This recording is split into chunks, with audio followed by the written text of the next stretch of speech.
ബഹുമാനപ്പെട്ട അധ്യക്ഷൻ ശ്രീ ഷാജു പുലൂർ, മോഹൻദാസ് പാറപ്പുറം, ശ്രീമതി നഫീസത്ത്, മുഖ്യ പ്രഭാഷണം നടത്തിയ എൻ്റെ സഹപ്രവർത്തകനും ബോസുമായിരുന്ന കൃഷ്ണകുമാർ, മറ്റേ സുഹൃത്തുക്കൾ,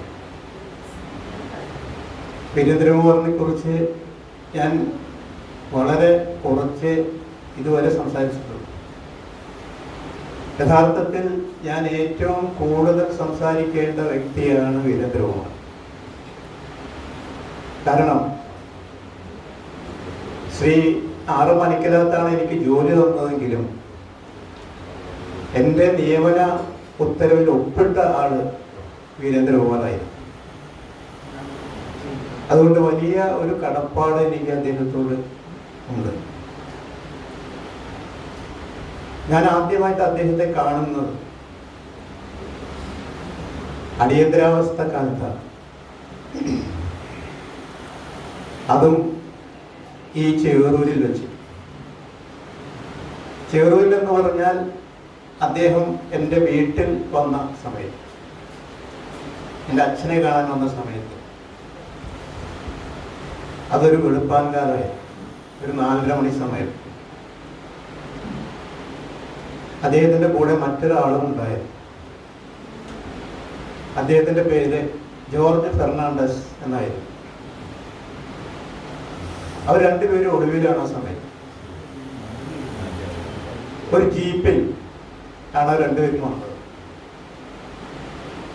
ഇപ്പൊ ഫെർണാണ്ടസ് നമുക്കറിയാം, പാതി മലയാളി എന്ന് വേണമെങ്കിൽ പറയാം, മലയാളമൊക്കെ അറിയുന്ന ആളാണ്, മംഗലാപുരത്തുകാരനാണ്. അപ്പൊ ഒരു കാക്കി പാൻറ്റും കയ്യില്ലാത്തൊരു ബനിയനുമാണ് ഫെർണാണ്ടസ് ധരിച്ചത്. വീരേന്ദ്രകുമാർ മുണ്ടാണ് സാധാരണ കൊടുക്കുന്നത്, അന്ന് പാൻറ്റും ഷർട്ടുമായിരുന്നു. രണ്ടാളും ഒളിവിലാണ്. അപ്പൊ അവര് വന്നു. അകത്ത് ഒരു അച്ഛനുമായിട്ട് കുറച്ച് നേരം സംസാരിച്ച്. ആ സമയത്ത് അടിയന്തരാവസ്ഥയുടെ മൂർധന്യ ഘട്ടമാണ്. എക്സ്പ്രസ് പത്രം, എൻ്റെ അച്ഛൻ എക്സ്പ്രസ് പത്രത്തിലാണ് ജോലി ചെയ്തിരുന്നത്. ആ പത്രം അടിയന്തരാവസ്ഥക്കെതിരെ മുഖപ്രശ്ന ഗോളമൊക്കെ ഒഴിച്ചിട്ടുകൊണ്ട് പ്രതിഷേധം നടത്തുന്ന സമയമാണ്. അതിനുശേഷം രണ്ടുപേരും പെട്ടെന്ന് പോവുകയും ചെയ്തു. ഒരു 2 ആഴ്ച കഴിഞ്ഞപ്പോഴാണ് പത്രങ്ങളിൽ വാർത്ത വന്നത്, ഇവർ രണ്ടുപേരും അറസ്റ്റിലായി. അപ്പൊ നമ്മൾ അന്നത്തെ പത്രം കണ്ടിട്ടുള്ളവർക്ക് ഓർമ്മയുണ്ടാവും, ജോർജ് ഫെർണാണ്ടസിനെ ചങ്ങലകൾ അണിയിച്ച് ജയിലിലേക്ക് കൊണ്ടുപോകുന്ന ചിത്രം പലരും കണ്ടിട്ടുണ്ടോ? സാധാരണ തടവുകാരെ അല്ലെങ്കിൽ ഒരു പ്രതിയെ കൊണ്ടുപോകുന്ന പോലെ ആയിരുന്നില്ല ജോർജ് ഫെർണാണ്ടസിനെ അത് കൊണ്ടുപോയി. വലിയൊരു കുറ്റവാളിയെ കൊണ്ടുപോകുന്നത് അത് ഇന്ദിരാഗാന്ധിയുടെ ഒരു പ്രതികാരമായി. കാരണം ഇന്ദിരാഗാന്ധിയെ ഏറ്റവും കൂടുതൽ വിമർശിച്ചിട്ടുള്ള ആൾ ഫെർണാണ്ടസാണ്. അപ്പൊ ഫോട്ടോ കണ്ടിട്ടില്ലെങ്കിൽ നമുക്ക് ഇപ്പോഴും അത് ഈ ഗൂഗിളിൽ ലഭ്യമാണെന്നാണ് ഞാൻ വിചാരിക്കുന്നത്. വീരേന്ദ്രകുമാർ എനിക്ക് ജോലി തന്നു എന്ന് ഞാൻ പറഞ്ഞു. അതുപോലെ തന്നെ എന്നെ ഏറ്റവും കൂടുതൽ ട്രാൻസ്ഫർ ചെയ്തിട്ടുള്ളത് വീരേന്ദ്രകുമാറിന്. പക്ഷെ 7 തവണ സ്ഥലം മാറ്റിയത് ഞാൻ ഇപ്പൊ ആലോചിക്കുമ്പോൾ, അന്ന് എനിക്ക് വൈരാഗ്യം തോന്നിയെങ്കിലും ഇപ്പൊ ആലോചിക്കുമ്പോൾ അതൊക്കെ പണിഷ്മെന്റ് ട്രാൻസ്ഫർ ആയിരുന്നില്ല, എനിക്ക് പ്രയോജനകരമായ ട്രാൻസ്ഫർ ആയിരുന്നു എന്നാണ് ഞാനിപ്പോൾ അതിനെക്കുറിച്ച് ചിന്തിക്കുന്നത്. കാരണം അങ്ങനെ ട്രാൻസ്ഫർ ചെയ്തില്ലായിരുന്നുവെങ്കിൽ അത് അദ്ദേഹത്തിന്റെ കുറ്റമല്ല, എൻ്റെ കുറ്റം കൊണ്ടാണ് ഈ ട്രാൻസ്ഫറുകൾ ഉണ്ടായത്. അങ്ങനെ ട്രാൻസ്ഫർ കിട്ടിയില്ലായിരുന്നെങ്കിൽ തിരുവനന്തപുരം, കൊച്ചി, കോഴിക്കോട് പോലുള്ള മഹാനഗരങ്ങളിൽ ഞാൻ ജോലി ചെയ്യുകയോ ആ നഗരങ്ങളെ പരിചയപ്പെടുകയോ പുതിയ ജീവിതാനുഭവങ്ങൾ കിട്ടുകയോ ഉണ്ടാകുമായിരുന്നില്ല. അത് അദ്ദേഹം എനിക്ക് ചെയ്തു തന്ന വലിയ ജോലി തന്നതിനേക്കാൾ വലിയ ഒരു പ്രയോജനമാണെന്നാണ് ഞാൻ വിചാരിക്കുന്നത്. എന്ന് മാത്രമല്ല, ഈ യൂണിറ്റുകളിൽ മുഴുവൻ പ്രശസ്തരായ പല വ്യക്തികളുടെ കൂടെ ജോലി ചെയ്യാനുള്ള സന്ദർഭം എനിക്കുണ്ടായി. രഞ്ജി പണിക്കർ എന്ന് പറയുന്ന ഇപ്പോൾ സിനിമയിലേക്കുള്ള ഒരാളുണ്ട്. അദ്ദേഹം ഒന്ന് തിരക്കഥാകൃത്ത് ആയിട്ട് പിന്നെ ഒന്ന് അഭിനയിക്കുകയാണെന്നാണ് തോന്നുന്നത്. അപ്പൊ അദ്ദേഹം വന്ന് ജേർണലിസം പഠിക്കുന്ന വിദ്യാർത്ഥിയാണ്. എൻ്റെ കൂടെ 2 കൊല്ലം ഞങ്ങൾ റൂംമേറ്റ്സ് ആയിരുന്നു. പിന്നെ ഓഫീസിൽ കൈതപ്രത്യേക, അതുപോലെ ഗോപകുമാർ എന്ന് പറഞ്ഞ ടി എൻ ഗോപകുമാർ, അങ്ങനെയുള്ള നിരവധി വ്യക്തികൾ, നമ്പൂരി AS അങ്ങനെയുള്ള വ്യക്തികൾ. അപ്പൊ ഇവരുടെ കൂടെ ജോലി ചെയ്യാനും പരിചയപ്പെടാനും ഒക്കെ ഇടയാക്കിയത് ഇത്തരം ട്രാൻസ്ഫറുകളാണ്. പക്ഷേ അന്ന് എന്നെ കൊച്ചിയിൽ നിന്ന് തിരുവനന്തപുരത്തേക്കാണ് ആദ്യത്തെ ട്രാൻസ്ഫർ ചെയ്തത്. ഞാൻ ആലോചിച്ചപ്പോൾ അത് വളരെ നിസ്സാരമായ ഒരു കാര്യത്തിനായിരുന്നു. അന്ന് എൻ്റെ സെക്ഷന്റെ ഹെഡ് ഒരു കവിയായി, ചെറിയൊരു കവി. അപ്പൊ അദ്ദേഹം, ഞാൻ അന്ന് മാതൃഭൂമിയിൽ വരുന്നതിന് മുമ്പ് തന്നെ ഞാൻ ആഴ്ചപ്പത്തിലെ കഥ എഴുതുന്ന ഒരാളാണ്. ഇദ്ദേഹത്തിന് ഒരു ചെറിയ വിഷമം അതുകൊണ്ട് അദ്ദേഹം എഴുതിയിട്ടില്ല. അപ്പൊ അതുകൊണ്ട് അദ്ദേഹത്തിന് ഒരു വിഷമം. ഈ പെരുന്തച്ചന്മാരൊന്നും ഉണ്ട് ഇപ്പോഴല്ല. അതിന് അദ്ദേഹം എനിക്കിത് നിരന്തരമായി പരാതികളും, എനിക്ക് ഓഫ് ചോദിച്ചാൽ തരില്ല, ലീവ് ചോദിച്ചാൽ തരില്ല, അങ്ങനെ ഒരു ബന്ധം. ആ പരാതിയിലാണ് ഒടുവിൽ എന്നെ ട്രാൻസ്ഫർ ചെയ്തത്. ഇതെനിക്ക് വലിയ ഷോക്കായി പോയി. ഞാൻ കൊച്ചിയിൽ ജോലി ചെയ്യുമ്പോൾ എല്ലാ ദിവസവും വീട്ടിൽ നിന്ന് പോകണം. തിരുവനന്തപുരത്തേക്ക് മാറിയപ്പോൾ മാസത്തിലൊരിക്കലും വരാൻ പറ്റില്ല. അന്ന് വണ്ടികൾ കുറവാണ്, പിന്നെ സാമ്പത്തിക ബുദ്ധിമുട്ടുണ്ട്, ചെറിയ ശമ്പളമാണ്. അതെനിക്ക് വലിയ ഷോക്കായി. അപ്പൊ ഇതിനോട് എങ്ങനെയെങ്കിലും പ്രതികരിച്ചേ മതിയാവും. വീരേന്ദ്രകുമാർ എന്നോട് ഒരു സഹതാപമില്ലാതെ, കാര്യം എന്താണെന്ന് അന്വേഷിക്കാതെ എന്നെ ട്രാൻസ്ഫർ ചെയ്തു എന്നാണ് എൻ്റെ മനോഭാവം. അപ്പൊ ഇതിന് പകരം ചോദിക്കാം, അതെങ്ങനെ വേണം എന്നുള്ള ആലോചനയായി. അപ്പൊ ഈ അന്തം വിട്ട പ്രതി എന്തും ചെയ്യും എന്നുണ്ടല്ലോ. ആ സമയത്താണ് കേരള നിയമസഭയിലേക്ക് തെരഞ്ഞെടുപ്പ് പ്രഖ്യാപിക്കും. അപ്പോ ഒരു ദിവസം പത്രത്തിൽ സ്ഥാനാർത്ഥി ലിസ്റ്റ് വന്നു. ഓരോ പാർട്ടികളുടെ ഇങ്ങനെ വന്നു. അപ്പൊ കൽപ്പറ്റയിൽ നിന്ന് വീരേന്ദ്രകുമാർ മത്സരിക്കും. അപ്പൊ ഞാൻ വിചാരിച്ചു, കൽപ്പറ്റയിൽ ചെന്ന് അദ്ദേഹം മാനേജിംഗ് ഡയറക്ടറായിരിക്കുന്ന ഒരു സ്ഥാപനത്തിലെ ജോലിക്കാരന് ഉണ്ടാകുന്ന ബുദ്ധിമുട്ടുകൾ തൊഴിലാളി ദ്രോഹിയായ ഒരു മാനേജിംഗ് ഡയറക്ടർ എന്നൊരു നോട്ടീസ് അടിച്ച് അവിടെ വിതരണം ചെയ്യണം എന്ന് വിചാരിച്ചു. അങ്ങനെ ചിന്തിച്ച് ഞാൻ പിന്നീട് നെക്സ്റ്റ് സ്റ്റെപ്പിൽ ഞാൻ ചിന്തിച്ചു, എന്തിനാണ് അങ്ങനെ ചെയ്യുന്നത്? അവിടെ മത്സരിക്കാം കൽപ്പറ്റയിൽ. അത് 2500 രൂപ മറ്റേ ഉള്ളൂ കെട്ടിവെച്ച. അങ്ങനെ മത്സരിക്കാൻ തീരുമാനിച്ചു കൽപ്പറ്റയിൽ വീരേന്ദ്രകുമാറിനെ എതിരെ. അപ്പൊ അതൊന്നും ആരോട് ഷെയർ ചെയ്തില്ല. കാരണം ഷെയർ ചെയ്ത് കഴിഞ്ഞാൽ അത് ബുദ്ധിമുട്ടാവും. പക്ഷെ എനിക്കൊരു കാര്യം മനസ്സിലായി, ഈ മത്സരിക്കണമെങ്കിൽ അനുവാദം വേണം. ആരുടെ അനുവാദം? ഈ കമ്പനി മുതലാളിയായിട്ടുള്ള വീരേന്ദ്രകുമാറിന്റെ അനുവാദം വേണം എനിക്ക് മത്സരിക്കണം. പിന്നെ ഒന്നും ആലോചിച്ചില്ല, അദ്ദേഹം ഞാൻ കത്തയച്ചു. ഞാൻ കൽപ്പറ്റയിൽ നിന്ന് നിയമസഭയിലേക്ക് മത്സരിക്കാൻ തീരുമാനിച്ചിരിക്കുന്നു. ഞാൻ മാതൃഭൂമി കമ്പനിയിലെ ഒരു ജോലിക്കാരനാണ്. അപ്പൊ അതുകൊണ്ട് എനിക്ക് അതിനുള്ള അനുമതി തരണം എന്ന് പറഞ്ഞിട്ട് ഞാൻ അദ്ദേഹത്തിന് കത്തയക്കാം. ഒരാഴ്ചയിൽ അദ്ദേഹം മറുപടി അയച്ചു. ഇതിന് സെക്രട്ടറി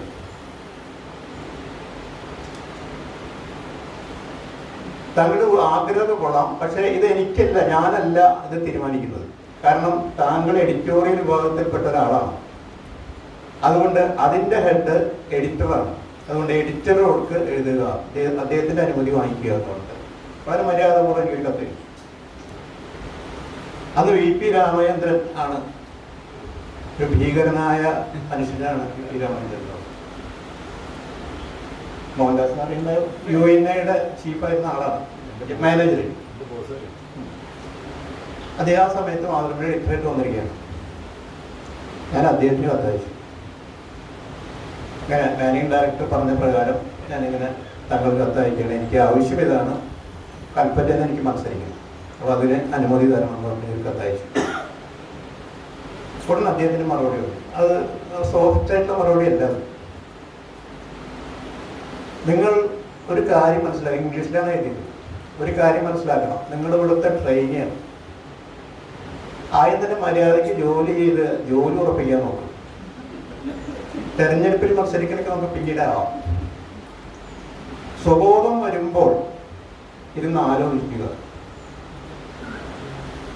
തൽക്കാലം മത്സരിക്കേണ്ട അനുമതി തരാൻ ഉദ്ദേശിക്കുന്നില്ല എന്ന് പറഞ്ഞിട്ട് BPR ഉപ്പിട്ട് ആ ഉപ്പ് കത്തൊക്കെ എൻ്റെ ഇപ്പോഴും അങ്ങനെ ഒരു വലിയ ആപത്തിൽ നിന്ന് അദ്ദേഹം വീരേന്ദ്രകുമാർ രക്ഷിച്ചു. ഞാൻ മത്സരിച്ചില്ല, വീരേന്ദ്രകുമാർ ജയിച്ചു തരണം.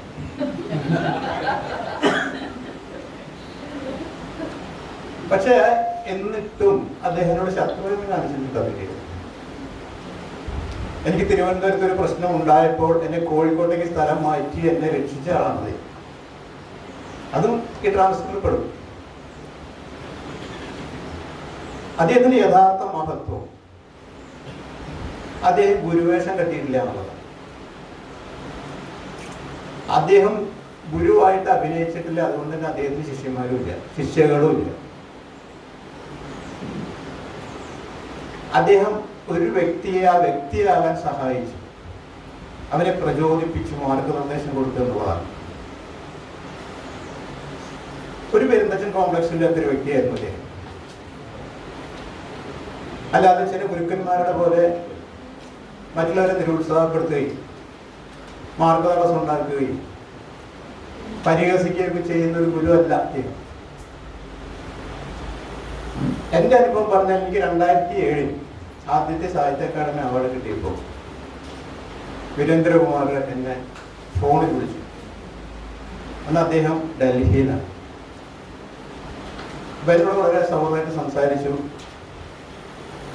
അതിന് രണ്ടാമത്തെ ആൾക്കാണ് ഇപ്പോൾ നോവലിന് കിട്ടുന്നത്. ആദ്യത്തെ ആള് ജനറൽ മാനേജർ K. രാധാകൃഷ്ണനാണ്. നവംശപുരാണം എന്ന നോവലൊക്കെ എഴുതിയ ആളാണ്. അദ്ദേഹം വളരെ അകാലത്തിൽ മരിച്ചുപോയി. തൃശ്ശൂർ വരുമ്പോൾ അല്ല അന്ന് ഞാൻ തൃശ്ശൂരാണ്. തൃശ്ശൂർ വരുമ്പോൾ കാണാം എന്ന് വാഗ്ദാനം ചെയ്തിട്ടാണ് അദ്ദേഹം ഫോൺ വെച്ചത്. തൃശ്ശൂർ വന്നിട്ട് എന്നെ വിളിക്കുകയും ചെയ്തു. ക്യാബിനിലേക്ക് വിളിച്ച് എന്നെ നേരിട്ട് അദ്ദേഹം അഭിനന്ദിക്കുകയും ചെയ്തു. കാരണം അതിൻ്റെ ഒന്നും ആവശ്യം അദ്ദേഹത്തിന് ഇല്ല. ഞാൻ എത്രയോ താഴെ കിടക്കുന്ന ഒരു അദ്ദേഹം മാനേജ് ഡയറക്ടറാണ്. ഒരാവശ്യമില്ലെങ്കിലും അദ്ദേഹം അത് ചെയ്തു എന്നുള്ളതാണ്. യഥാർത്ഥത്തിൽ അങ്ങനെ ഒരു വേണമെങ്കിൽ ഗുരുവേഷം കെട്ടാനൊക്കെ അദ്ദേഹത്തിന് കഴിയുമായിരുന്നു. കാരണം അദ്ദേഹം പഠിച്ചത് ഫിലോസഫി, വേദാന്തം, ഉപനിഷത്ത് അങ്ങനെയുള്ള കാര്യങ്ങളാണ് അദ്ദേഹം പഠിച്ചത് MA. അതിനുശേഷം അദ്ദേഹം സിൻസിനാറ്റിയിൽ നിന്ന് അമേരിക്കയിലെ സിൻസിനാറ്റിയിൽ നിന്ന് MBA ബിരുദെടുത്തു. അതിനുശേഷം തിരിച്ചു വന്നിട്ട് അദ്ദേഹം യഥാർത്ഥത്തിലാവേണ്ടത് ബിസിനസ്സുകാരനാണ്. കാരണം അദ്ദേഹം ഒരു എസ്റ്റേറ്റിൽ ജനിച്ചു വളർന്ന ആളാണ്, കാപ്പി എസ്റ്റേറ്റിൽ. അദ്ദേഹത്തിന്റെ അഡ്രസ്സ് തന്നെ കുഴിയാർമല എസ്റ്റേറ്റ് എന്നാണ്. കുഴിയാർമല എസ്റ്റേറ്റ് കൽപ്പറ്റ എന്നാണ് അദ്ദേഹത്തിന്റെ അഡ്രസ്സ്.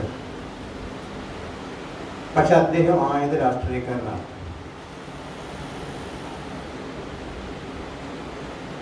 ഒരു വേദാന്തിയോ അല്ലെങ്കിൽ ഒരു മറ്റേ വേദാന്തിയോ മറ്റൊരു തലത്തിലേക്ക് ബിസിനസ്സുകാരനോ ആവാതെയാണ് അദ്ദേഹം രാഷ്ട്രീയക്കാരനായി. എന്നിട്ട് അദ്ദേഹം LDFന്റെ കൺവീനറായി ഒരു സമയത്ത്. ഇന്ന് നമ്മുടെ TP രാമകൃഷ്ണനൊക്കെ ഇരിക്കുന്ന പോസ്റ്റ്. ഇപ്പൊ നേരത്തെ മോഹൻദാസിന്റെ ചില ചെറിയ കാര്യങ്ങൾ പറഞ്ഞു. നായനാർ മന്ത്രിസഭയിൽ അദ്ദേഹം അംഗമായിരുന്നു.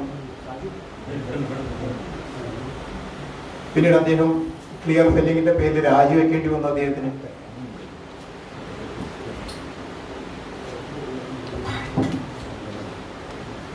ഐക്യ ഗുജറാത്ത് മന്ത്രിസഭയിൽ, പിന്നെ കേന്ദ്രത്തിൽ മന്ത്രിയായി, ദേവഗൌഡ മന്ത്രിസഭയിൽ മന്ത്രിയായി. ഇതൊക്കെ ഈ രാഷ്ട്രീയ പ്രവർത്തനം നടത്തുമ്പോഴും ഈ രാഷ്ട്രീയ പ്രവർത്തനം ഒന്നും പൂർണ്ണമല്ല എന്നൊരു ബോധ്യം അദ്ദേഹത്തിനുണ്ടായി. അതുകൊണ്ടാണ് അദ്ദേഹം എഴുത്തുകാരനാവാൻ തീരുമാനിച്ചത്. ഇവിടെ നമ്മളിപ്പോൾ ചർച്ച ചെയ്യുന്ന അദ്ദേഹത്തിന്റെ സാഹിത്യ സഞ്ചാരങ്ങളാണെങ്കിലും സാഹിത്യ കൃതികൾ അദ്ദേഹം എഴുതിയിട്ടില്ല. വേണമെങ്കിൽ ചങ്ങമ്പുഴയെ കുറിച്ച് എഴുതിയിട്ടുള്ള വിധിയുടെ വേട്ട മൃഗം എന്ന് പറഞ്ഞ അങ്ങനെ ഒരു കൃതി മാത്രമേ സാഹിത്യമായിട്ട് അധികം വേണ്ടുള്ളൂ. ബാക്കിയൊക്കെ മാനവിക പ്രശ്നങ്ങളാണ്, രാഷ്ട്രീയമാണ്, സാമൂഹ്യ പ്രശ്നങ്ങളാണ്, കുടിവെള്ള പ്രശ്നമാണ്, അണക്കെട്ടിന്റെ പ്രശ്നങ്ങളാണ്. അങ്ങനെയുള്ള കാര്യങ്ങളാണ് അദ്ദേഹം അത് കൈകാര്യം ചെയ്തത്. അദ്ദേഹം ഒരു ജൈന മതക്കാരനായിട്ടും നമുക്കറിയാം. നേരത്തെ ഇവിടെ പറഞ്ഞ പോലെ 20 പുസ്തകങ്ങൾ ബുദ്ധന്റെ ശരി സമന്വയത്തിന്റെ വസന്ത ആദ്യത്തെ പുസ്തകം, അതിനുശേഷം നിരവധി പുസ്തകങ്ങൾ ഡാനൂബിന്റെ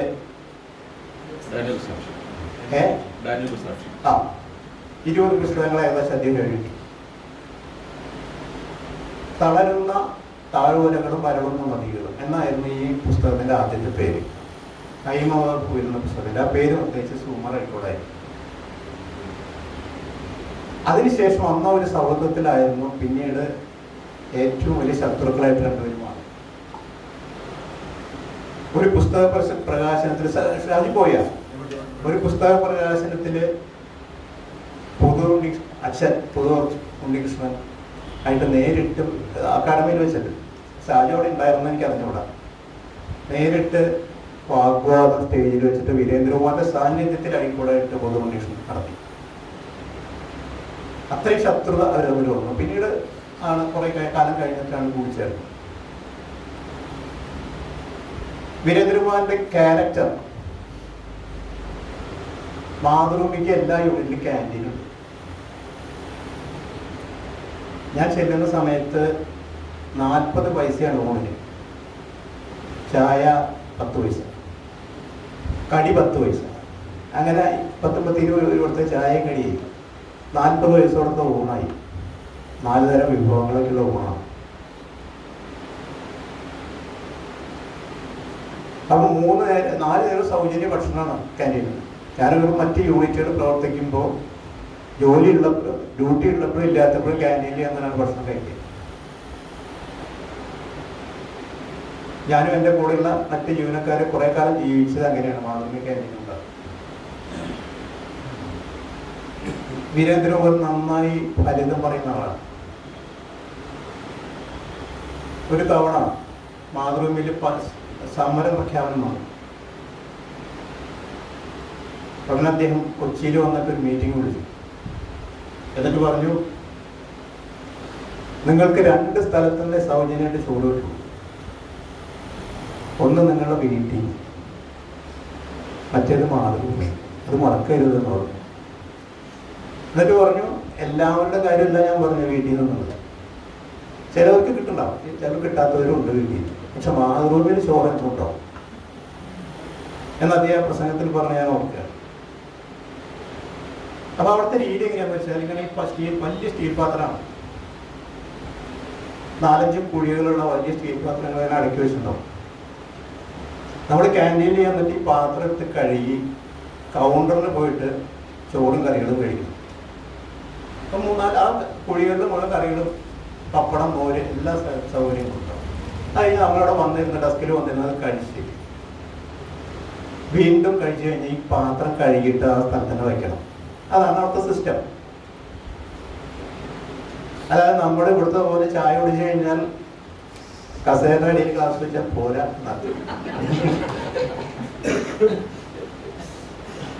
അപ്പൊ ഈ ക്യാൻറ്റീനിലേക്ക് വീരേന്ദ്രകുമാർ ഇടയ്ക്ക് വരും.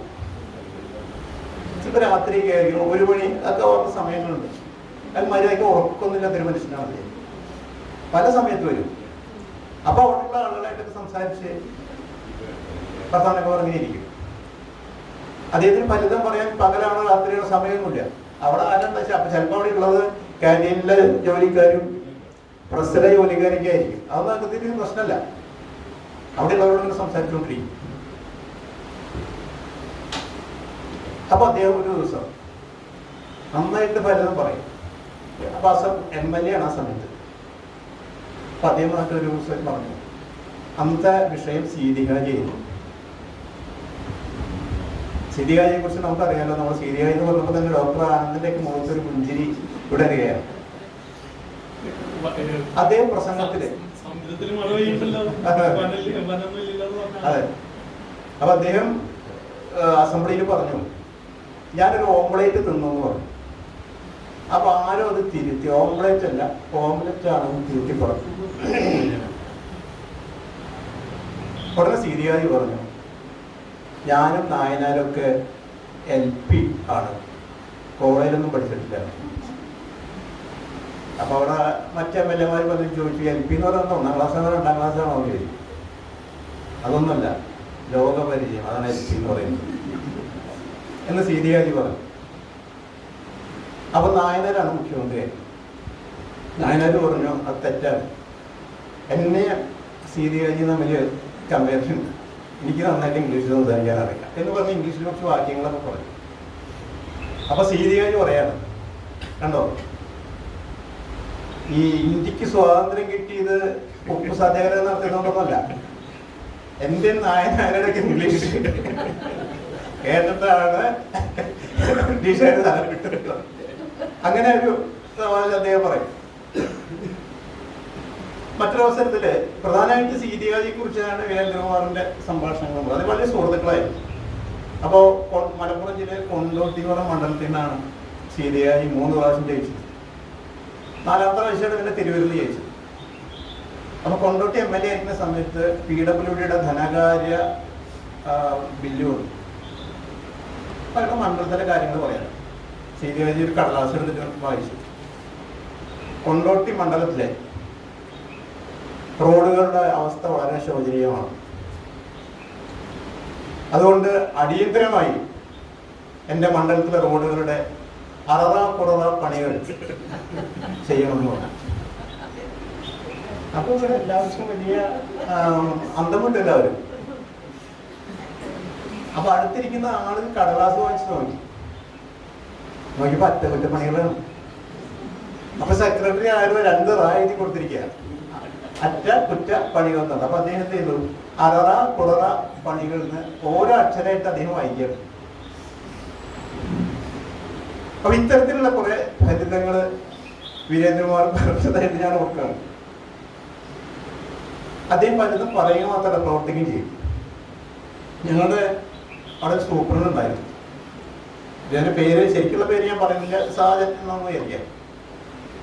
അപ്പൊ ഇദ്ദേഹത്തിന് തിരുവനന്തപുരത്താണ് ഈ സാജനോട് സൂപ്രണ്ട്. അദ്ദേഹത്തിന് കോഴിക്കോട്ടേക്ക് ട്രാൻസ്ഫർ വേണം. അപ്പൊ വീരേന്ദ്രകുമാറിന് എവിടെ പോകാൻ തോന്നില്ല, എവിടെ പോയാലും ഇയാളുണ്ട്. സാർ എൻ്റെ ട്രാൻസ്ഫർ പറഞ്ഞിട്ട് ഭയങ്കര ശല്യങ്ങളെ ഉണ്ടായി. ഒരു ദിവസം ഇയാളെ വിളിപ്പിച്ചു വീരേന്ദ്രകുമാർ. അതൊക്കെ ചോദിച്ചു എവിടെ വീട് എന്ന് ചോദിച്ചു. നമ്മൾ കോഴിക്കോടാണ്. ഈ കോഴിക്കോടേക്കാണ് ട്രാൻസ്ഫർ ചെയ്യാൻ ചോദിക്കുന്നത്. അപ്പോൾ ചോദിച്ചു വീടിൻ്റെ അടുത്ത് കുറച്ച് സ്ഥലം കിട്ടാനുണ്ടോ ചോദിച്ചു. അപ്പോൾ സാറ് എത്ര വേണ്ടി വരും ചോദിച്ചു. എത്ര മണിയായിക്കോട്ടെ, ഒരു 5-10 ഏക്കർ ആയിക്കോട്ടെ. ഉണ്ട് സാർ, എൻ്റെ വീടിൻ്റെ അടുത്ത് സ്ഥലമുണ്ട്. എന്തിനാ സാറ്, സാറിനാണോ ചോദിച്ചു. അപ്പോൾ എനിക്കല്ല, മാതൃഭൂമിക്കാണ്. അത് ഞാൻ ശരിയാക്കാം സാർ. എന്തിനാന്ന് ചോദിച്ചു. അല്ല ഞാൻ വിചാരിക്കാനേ അയാളോടൊരു എഡീഷണൽ തുടങ്ങണം. അപ്പൊ സാഹചര്യം അങ്ങോട്ട് മതിലുകൾ കടന്നാവില്ല. ഇപ്പൊ കോഴിക്കോട് ആണെങ്കിൽ തന്നെ 10 കിലോമീറ്റർ അപ്പുറത്താണ് താമസിക്കുന്നത്. അവിടുന്ന് കോഴിക്കോട് സിറ്റിയിലേക്ക് വരണ്ടേ. ഞാനൊരു കാര്യം ചെയ്യാം, ആ മതിൽ അവിടെ കൊടുത്തിട്ട് അതിൻ്റെ ഒരു ഗേറ്റ് വയ്ക്കാം. അവിടെ എഡീഷണൽ ഇയാളത് വിശ്വസിച്ചു.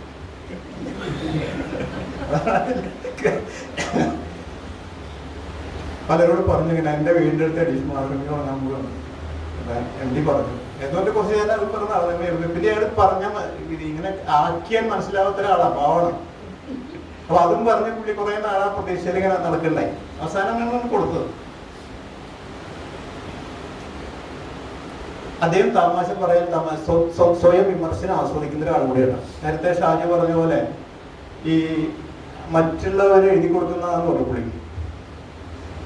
അപ്പൊ CR ഓമനക്കുട്ടൻ എന്ന് പറഞ്ഞൊരു ഹാസ്യ സാഹിത്യകാരനുണ്ടായി, മരിച്ചുപോയി. മഹാരാജാസ് കോളേജിൽ പ്രൊഫസറായിരുന്നു.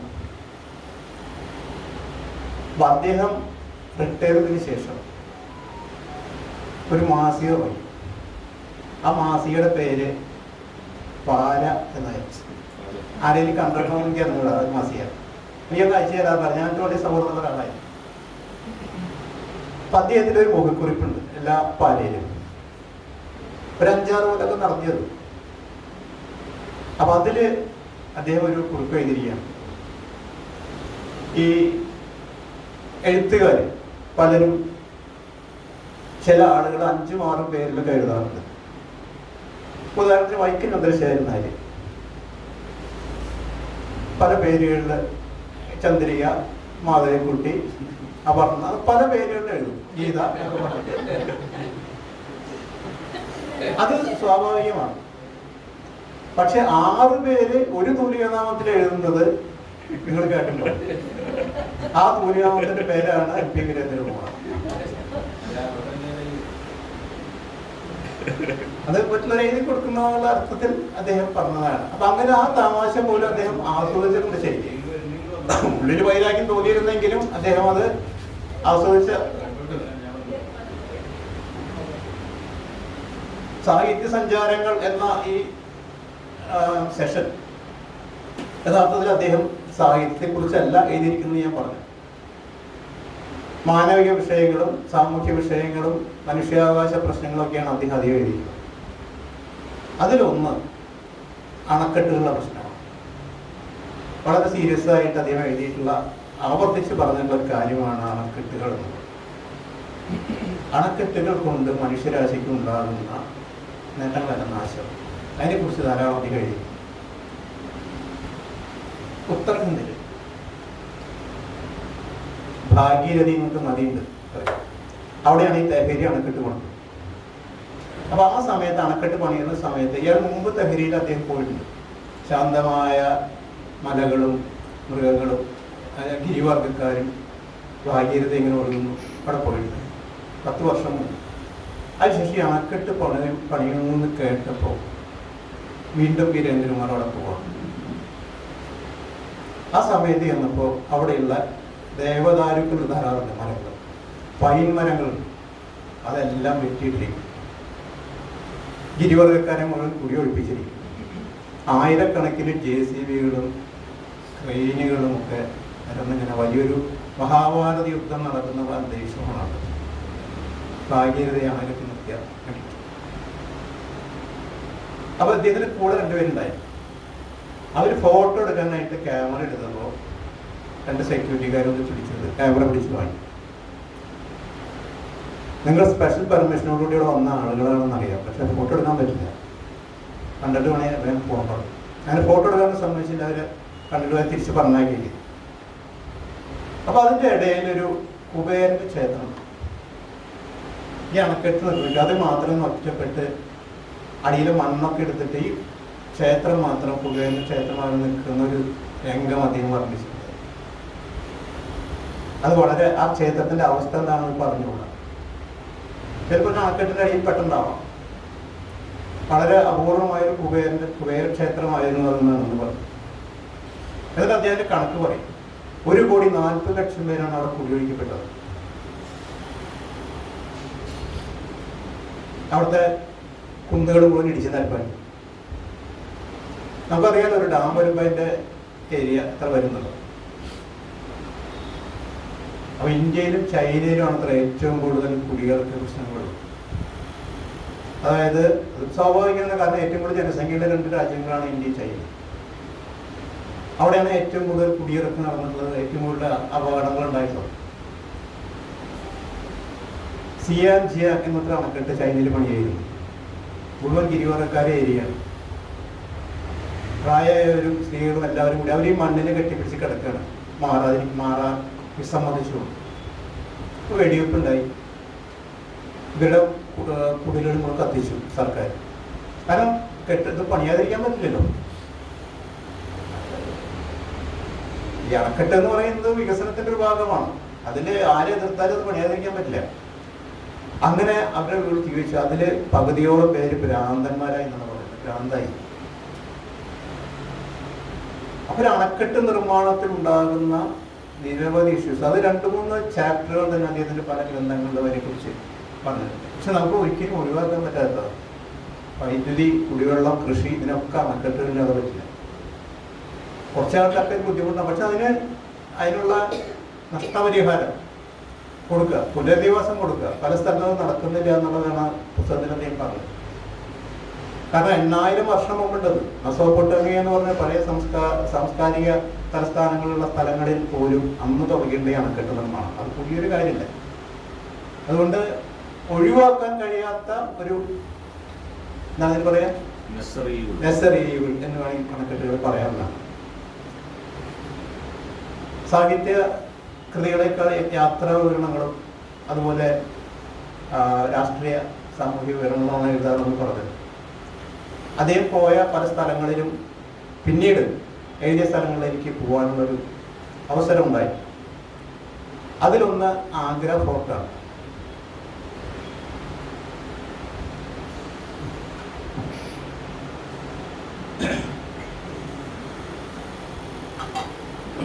ചെറുപ്പത്തിൽ 15 വയസ്സിലൊക്കെ SK പൊറ്റേക്കാടിൻ്റെ യാത്രാവിനോട് വായിച്ചപ്പോൾ ആഗ്ര ഫോർട്ടിനെ കുറിച്ച് പറയും.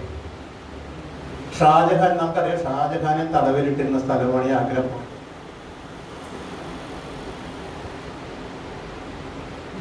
ജഹാംഗീറിന്റെയും ഔറംഗസീബിന്റെയും കിരീടധാരണം നടന്ന സ്ഥലമാണ് ആഗ്ര ഫോർട്ട്.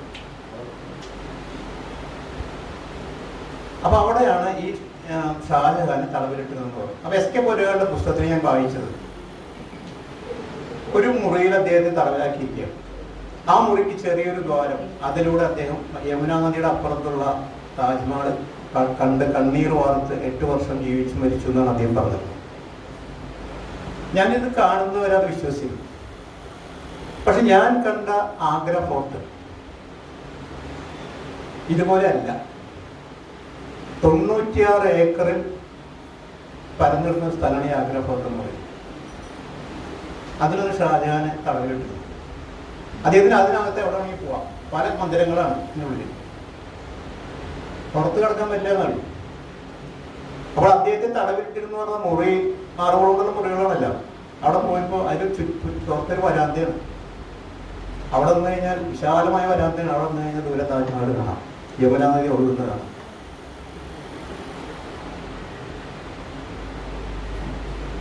ഇപ്പോൾ ഈ താജ്മഹൽ, ഇപ്പോൾ ആഗ്ര ഫോർട്ടിന്റെ 70% പട്ടാളത്തിന്റെ കയ്യിലാണ്. 30% നമുക്ക് കാണാൻ പറ്റുമോ? കാരണം പാകിസ്ഥാനായിട്ട് അതിർത്തി പങ്കിടുന്ന ഭാഗങ്ങളാണ് ഈ ആഗ്ര എന്നൊക്കെ പറയുന്നത്. 30% സ്ഥലം കാണാൻ തന്നെ 3-4 മണിക്കൂറോളം പോകും. അപ്പൊ അങ്ങനൊരു സ്ഥലമാണ്. ഇതില് ഷാജഹാനെ തടവിലിട്ടത് അദ്ദേഹത്തെ ഒറ്റയ്ക്കല്ല. അദ്ദേഹത്തിന്റെ മക്കൾ, 2 പെൺമക്കൾ അദ്ദേഹത്തിന്റെ കൂടെ ഉണ്ടായിരുന്നു. ജഹനാര ബീഗവും റോഷനാര ബീഗം.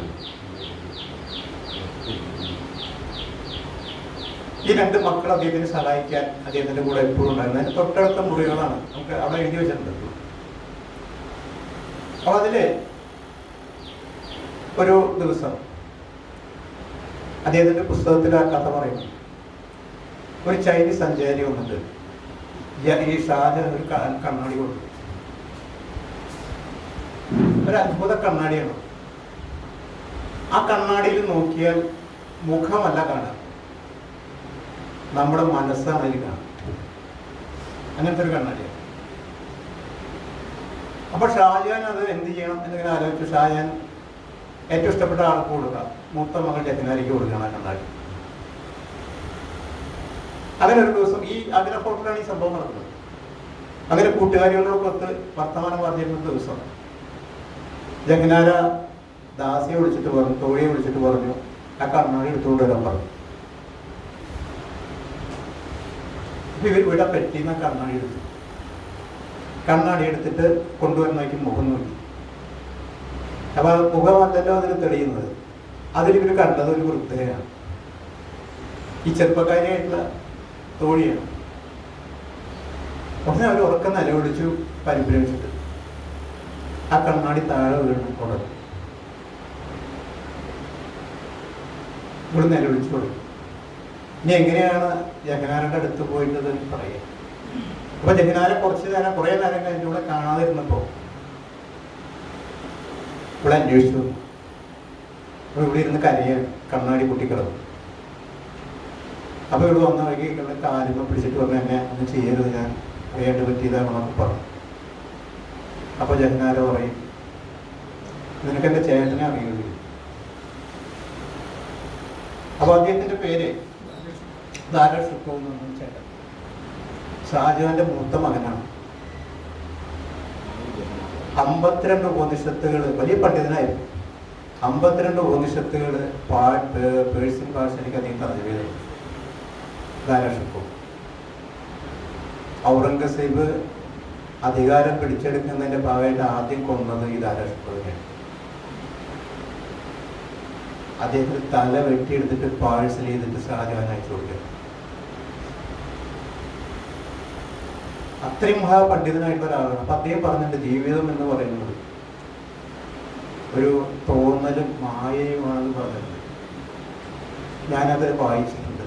അതുകൊണ്ട് എനിക്ക് നിന്നോട് യാതൊരു വിരോധമൊന്നുമില്ല, അത് സംഭവിക്കേണ്ടത് തന്നെയാണെന്ന് ജഗ്നാര പറയുന്നത്. അപ്പൊ അങ്ങനെ ഒരു മാനസികാവസ്ഥയിലാണ് ഇവര് ആഗ്ര കോട്ടയിലെ തടവിൽ കഴിഞ്ഞത്.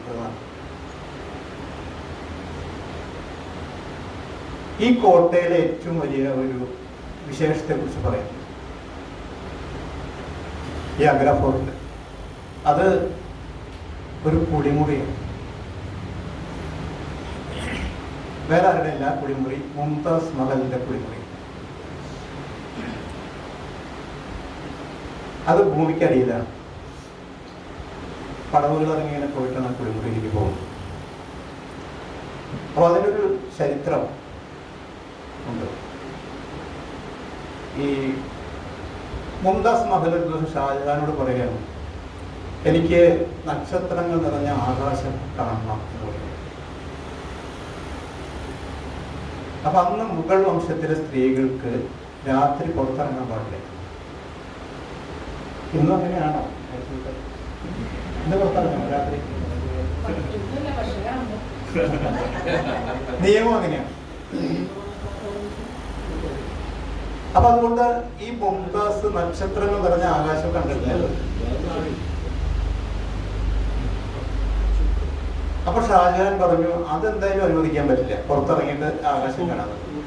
അതിന് വേറൊരു മാർഗം കണ്ടെത്താം എന്ന് പറഞ്ഞിട്ടാണ് ഈ ഒരു മാളിക പണിയാണ് ഭൂമിയുടെ അടിയിൽ. എന്നിട്ട് അതിന്റെ മേൽക്കൂരയിൽ മുഴുവൻ സിറിയയിൽ നിന്ന് കൊണ്ടുവന്നുള്ള കണ്ണാടികളെ ചില്ലുകൾ കൃഷിക്കുക. കണ്ണാടി മാളി, അതിന്റെ പേര് ശീഷ് മഹൽ എന്നാണ്. കണ്ണാടി മാളിക എന്നാണ് അതിൻ്റെ അർത്ഥം. മുഴുവൻ സിറിയയിൽ നിന്ന് കൊണ്ടുവന്ന ചില്ലുകൾ പതിച്ചതിന് ശേഷം വിശിഷ്ടമായ കുറെ മെഴുതിരികളോടെ കത്തിച്ചു. അപ്പൊ ഏതാണ്ട് നക്ഷത്രാങ്കിതമായ ഒരു ആകാശം അവിടെ സൃഷ്ടിക്കപ്പെടുക. അവിടെയാണ് മുംതാസ്, അത് ഈ കുളിമുറി എന്ന് പറഞ്ഞ ചെറിയ സ്ഥലമല്ല, വലിയൊരു ഹോളാണ്. ഇതിൻ്റെ ഒരു 3-4 ഇരട്ടി വരുന്ന വലിയ ഹോളാണ്. അതാണ് മുംതാസിന്റെ കുളിമുറി എന്ന് പറയുന്നത്. അപ്പൊ കുളിക്കുക എന്ന് പറഞ്ഞു കഴിഞ്ഞാൽ നമ്മൾ കുളിക്കുന്ന പോലെ പീച്ചി വെള്ളം കൊണ്ടല്ല കുളിക്കുന്നത്. വിവിധ തരം പഴങ്ങളുടെ സത്ത്, പനിനീര്, പാല്, ഇതൊക്കെ അതിന് നിറച്ച് വെച്ചിട്ടുണ്ടാവും കുളിത്തൊട്ടിയിൽ. ആ കുളിത്തൊട്ടി അരിപ്പുഴ അവിടെ കാണാം. ഒരു മാർബിൾ കൊണ്ട് പണിതിട്ടുള്ള വലിയൊരു കുളിത്തൊട്ടിയാണ്. കൽപ്പടകളൊക്കെ ഉണ്ടല്ലോ, അതിലെല്ലാം കൊണ്ടുവന്ന് നിറച്ച് അതിലാണ് മുംതാസ് കുളിക്കുന്നത്. ഇനി മറകളൊന്നുമില്ല. അപ്പൊ അവിടുത്തെ കാവൽക്കാർ എന്ന് പറഞ്ഞാൽ ഹിജടകളാണ്. ഹിജടകളാണ് അവിടുത്തെ കാവൽക്കാർ. അപ്പൊ ഈ കുളിക്കുമ്പോൾ മുംതാസിന് പാട്ട് കേൾക്കണം. അപ്പൊ ഹിജടകളാണ് പാടുക. വാദ്യോപകരണങ്ങളൊന്നുമില്ല. അവിടുത്തെ ചുമരുകളുടെ ഓരോ ഭാഗത്ത് നമ്മൾ തട്ടുമ്പോൾ ഓരോ ശബ്ദം കേൾക്കും. വീണ, വയലിൻ, അതിലല്ല തബല, അങ്ങനെ പലതരം ശബ്ദങ്ങൾ ആ ചുമരുകൾ കേൾക്കാം. ഈ ഹിജടകൾക്ക് ഇങ്ങോട്ട് ചുമരിനോട് നോക്കിയിട്ട് നിൽക്കാൻ പാടുള്ളൂ, ഇവിടേക്ക് നോക്കാൻ പാടില്ല. ആ ചുമരുമ കൊട്ടിയിട്ടാണ് ഇവർ പാടുന്നത്. ഈ കുളി എന്ന് പറഞ്ഞാൽ 3-4 മണിക്കൂറൊക്കെ നീണ്ടുനിന്നില്ല. ആ സമയത്ത് ഈ പാട്ടിന് തുറന്നുകൊണ്ടിരിക്കും. താരാകിരണമായ ആകാശം കണ്ടുകൊണ്ട് ഈ പാട്ട് കേട്ടാണ് മുംതാസ് കുളിക്കുക. അങ്ങനെ ആ ശീഷ് മഹൽ എന്ന് പറയുന്ന അവിടുത്തെ ഒരു അത്ഭുതകരമായ ഒരു ദൃശ്യമായി. നിർഭാഗ്യവശാൽ അതിപ്പോ പൂട്ടിയിട്ടിരിക്കുക. അതിന്റെ കാരണം നമ്മുടെ ടൂറിസ്റ്റുകളുടെ സ്വഭാവം അറിയാലോ. അവിടെ ചെന്ന് അതിൻ്റെ ഉള്ളിൽ കുട്ടി ശബ്ദം ഉണ്ടാക്കുക, പേരെഴുതുക, ഇതൊക്കെ ചെയ്തപ്പോൾ അത് അടച്ചിട്ടു. ഇപ്പോൾ അവിടെ പ്രവേശനമില്ല. അങ്ങനെ മനോഹരമായൊരു ദൃശ്യം നമുക്ക് നഷ്ടപ്പെടുകയാണ്. ഇത് തന്നെയാണ് താജ്മഹലിൽ ഉണ്ടായത്. താജ്മഹലിന്റെ യഥാർത്ഥ ശവകുടീരങ്ങൾ ഭൂഗർഭത്തിലാണ്. പുള്ളി ഇറങ്ങിപ്പോണം. അവിടേക്ക് ഇപ്പൊ പ്രവേശിപ്പിക്കുന്നില്ല. കഴിഞ്ഞ 25 വർഷമായിട്ട് അവിടെയും കിടക്കുന്നില്ല. അവിടെയും ചുമരുമ്പോൾ എഴുതുകയാണ് ആളുകൾ പോയിട്ട് ബഹളം ഉണ്ടാക്കുകയാണ്. അപ്പൊ അവിടെ എഴുതി വെച്ചിട്ടുണ്ട്, അവിടെ സൈലൻസ് വളരെ നിർബന്ധമാണ്. ഈ പിള്ളേർ അങ്ങനെയുള്ള ആളുകളൊക്കെ വന്ന് അവിടെ ബഹളം ഉണ്ടാക്കുന്നതുകൊണ്ട് അവിടെയും പ്രവേശനം നിഷേധിച്ചിരിക്കുകയാണ്. അപ്പൊ ഈ ശീശ് മഹൽ എന്ന് പറയുന്ന മനോഹരമായ ദൃശ്യം എന്നെ ഇനിയിപ്പോ നമുക്ക് അടുത്ത തുറന്നു എടുക്കാനുള്ള യാതൊരു സാധ്യതയില്ല. കാരണം നമ്മുടെ ആളുകൾ മാറാൻ പോകുന്നില്ലല്ലോ, ആളുകൾ തന്നെയല്ലേ പോകുന്നത്. മറ്റൊരു കൃതി വീരേന്ദ്രകുമാർ നമ്മുടെ വൈസ്രോയി ഹൗസിനെ കുറിച്ച് പറയും. അതായത് ഇന്നത്തെ രാഷ്ട്രപതി ഭവൻ. ഈ വൈസ്രോയി ഹൗസിന്റെ നിർമ്മാണം എന്ന് പറഞ്ഞാൽ നമ്മൾ കാടായിരുന്നു. ഏത് രാജവംശം ഭരിച്ചാലും ആര് ഭരിച്ചാലും തലസ്ഥാനം ഡൽഹിയാണ്. അത് പണ്ട് മുതലുള്ള ഒരു ശീലമാണ് ഇന്ത്യക്കാരുടെ. അങ്ങനെ ഈ വൈസ്രോയിസ് ഹൗസ് ഹോർഡിംഗ് പ്രഭു എന്ന് പറയുന്ന വൈസ്രോയുടെ കാലത്താണ് അത് നിർമ്മിക്കുന്നത്, 1911. അങ്ങനെ നിർമ്മിക്കാനായിട്ട് ബ്രിട്ടീഷുകാരനായിട്ടുള്ള ഒരു എഞ്ചിനീയർ ഉണ്ട്, ന്യൂട്ടൻസ് എന്ന് പറഞ്ഞത്. അദ്ദേഹമാണ് അതിന്റെ എഞ്ചിനീയർ. 340 മുറിയുള്ളൂ രാഷ്ട്രപതി പോലെ. അങ്ങനത്തെ ഒരു വീട് പണിയുണ്ട്. അപ്പൊ അത് പണിതുകൊണ്ട് അതിന്റെ ശിലാസ്ഥാപനം സമയത്ത് വൈസ്രോയി വരും, ഹോർഡിംഗ് പ്രഭു. നമ്മളിപ്പോ ഈ വില്യം ബെന്റിങ്, ഡെലഹൌസി എന്നൊക്കെ പറയുന്ന ആൾക്കാരൊക്കെ നമുക്ക് വളരെ പരിചയമാണ്. കാരണം അതൊക്കെ നമുക്ക് സ്കൂളിൽ പഠിക്കാനുണ്ട്. ആര് സതി നിർത്തിയത്? ആര്? വില്യം ബെന്റിങ്. ഇന്ത്യയിൽ റെയിൽവേ കൊണ്ടുവന്നത് ആര്? ഡെൽഹൌസി പ്രഭു. ഇങ്ങനെ നമുക്ക് പഠിക്കാനുള്ളതാക്കാം. പക്ഷെ ഹോർഡിങ്ങിനെ കുറിച്ച് പഠിച്ചിട്ടില്ല, ഞാൻ പഠിച്ചിട്ടില്ല സ്കൂളിൽ. ആ ഹോർഡിംഗ് ആണ് ഈ ശിലാസ്ഥാപനത്തിന് വരുന്നത്. അദ്ദേഹം ഒരു കുതിരവണ്ടിയിലൂടെ വന്നിറങ്ങി. ആ സമയത്ത് ഈ ശില നോക്കിയപ്പോ ശില കാണുന്നില്ല. ഡൽഹിക്ക് തറക്കല്ലിടാൻ വന്നിരിക്കുന്നത്. രാഷ്ട്രപതി ഭവനും ഡൽഹി നഗരത്തിനും തറക്കല്ലിടാനാണ് വൈസ്രോയി വന്നിരിക്കുന്നത്. ആ ശില അവിടെ കാണുന്നില്ല. ഒരു 4 പാട് കൂടി. അപ്പൊ അവിടെ തൊട്ടപ്പുറത്തൊരു ശ്മശാനം ഉണ്ടായിരുന്നു. ഈ ശ്മശാനത്തിൽ ഒരു ശവക്കല്ലറിൽ വെക്കാനായിട്ട് ഒരു മാർബിൾ ശില്പം ഉണ്ടായി. പേരൊക്കെ എഴുതിക്കൊണ്ടിരിക്കുക അവിടെ ആളുകളിൽ നിന്നിട്ട്. അത് അവരെ തട്ടിപ്പിടിച്ചിട്ട് കൊണ്ടുപോകും. എന്നിട്ട് അതാണ് ഡൽഹിയുടെ ശരിയായിട്ട് കിട്ടുന്നത്. അപ്പോൾ അതുകൊണ്ടാണ് പറയുന്നത് ശവകുടീരനുള്ള നാട് എന്ന് പറയുന്നത് വളരെ അന്വർത്ഥമാണ്.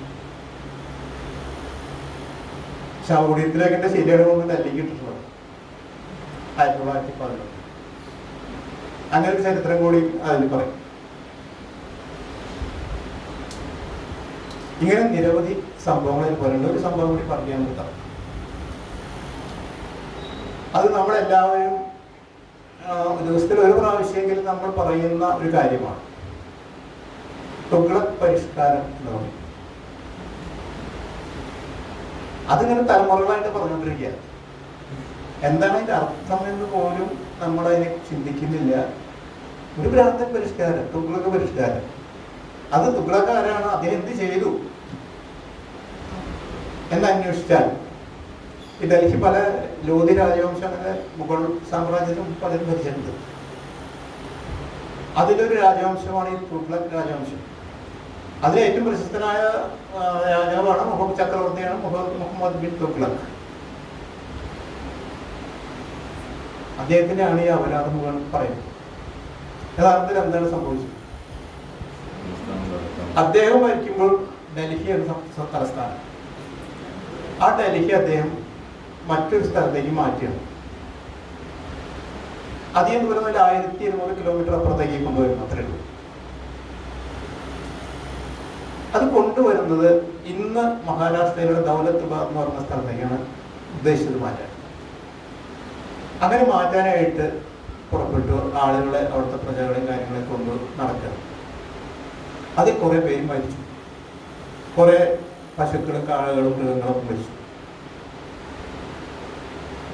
അപ്പൊ അദ്ദേഹത്തിന് മനസ്സിലായി ഇത് വലിയ പ്രതിഷേധ ആളുകളുടെ ഇടയിലുണ്ട് എന്ന് മനസ്സിലായി. അദ്ദേഹം പിൻവലിച്ച് തലസ്ഥാനം അവിടെ തന്നെ തുടരാം എന്ന് തീരുമാനിച്ച രാജാവ് ചക്രവർത്തിയാണ്. അയാളെയാണ് നമ്മൾ ഭ്രാന്തൻ എന്ന് വിളിക്കും. മുൻകൂട്ടി ഇത് കാണാൻ കഴിഞ്ഞില്ല എത്ര ആളുകൾ മരിക്കുന്നത് ശരിയാണ്, പക്ഷെ തെറ്റ് തിരുത്താൻ അദ്ദേഹം തയ്യാറായി എന്നുള്ളതാണ്.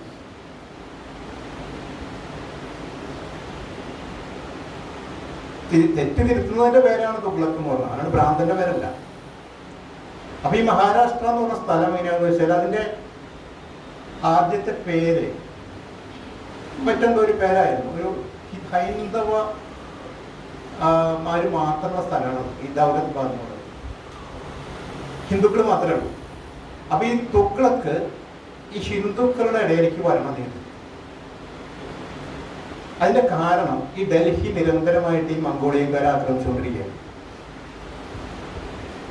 അവിടുത്തെ മുസ്ലിമുകൾ മുഴുവൻ മരിച്ചുകൊണ്ടിരിക്കുകയാണ്. അവരെ രക്ഷിക്കാനായിട്ടുള്ള ഏക മാർഗം ഈ ദൗലതാബാദിലേക്ക് അവർ കൊണ്ടുവരികയാണ്.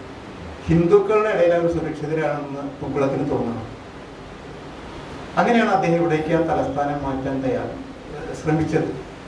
അവിടെ വലിയൊരു കോട്ടയുണ്ട്, വലിയൊരു കുന്നുണ്ട്. ആ കോട്ടയൊക്കെ ഇപ്പോഴും ഉണ്ട്. 13-ാം നൂറ്റാണ്ടിലെ കാര്യമാണ്. അങ്ങനെ അവിടേക്ക് കൊണ്ടുവരാനുള്ള യഥാർത്ഥത്തിലുള്ള ഒരു ആത്മാർത്ഥമായ ശ്രമമാണ് നമ്മൾ പരിഹാസമായിട്ട് പറയുന്ന ഒരു കാര്യം. അദ്ദേഹം തിരുത്തി. വീണ്ടും മംഗോളിയക്കാരുടെ ആക്രമണം നേരിട്ടുകൊണ്ട് അവിടെ ജനങ്ങൾ വീണ്ടും വീണ്ടും മരിച്ചുകൊണ്ടിരുന്നു. കൃഷിയിടങ്ങൾ നശിച്ചു. അങ്ങനെ ഒരു അവസ്ഥയിലെത്തി. അപ്പൊ അതിനെ പരിഹരിക്കാൻ, അതിനെ പ്രതിരോധിക്കാൻ വേണ്ടിയിട്ടാണ് അദ്ദേഹം അത് ചെയ്തത് എന്നാണ്. പക്ഷെ നമ്മൾ അതിൻ്റെ ഒരു ഭ്രാന്തിൻ്റെ പേരാക്കി, ഒരു വിവരമില്ലാത്ത ഒരു ഭരണാധികാരിയുടെ പേരായിട്ട് മാറ്റി എന്നതാണ് നമ്മൾ ചെയ്തുകൊണ്ടിരിക്കുന്നത്. അതുകൊണ്ട് തുഗ്ലക്ക് ഒരിക്കലും ഭ്രാന്തനല്ല, ഒരു തെറ്റിനെ പരിഹരിക്കുന്ന ഒരാളാണ് എന്നാണ് പുതിയ വർഷം. അപ്പം ഇങ്ങനെ പറഞ്ഞാൽ നിരവധി സംഭവങ്ങളുണ്ട്, ഇവിടെ തീരാത്ത കാര്യങ്ങളാണ്. അതുകൊണ്ട് കൂടുതൽ നിങ്ങളുടെ സമയത്തിൻ്റെ വരെ എൻ്റെ സമയത്തിൻ്റെ വരെ നോക്കിയിട്ട് ഇനി ഇവിടെ വെച്ച് നിർത്താം. മറ്റ് ബാക്കിയുള്ള ഈ ഒരു അവസരത്തിലാകാം എന്ന് വിചാരിക്കുന്നു. എല്ലാവർക്കും നമസ്കാരം.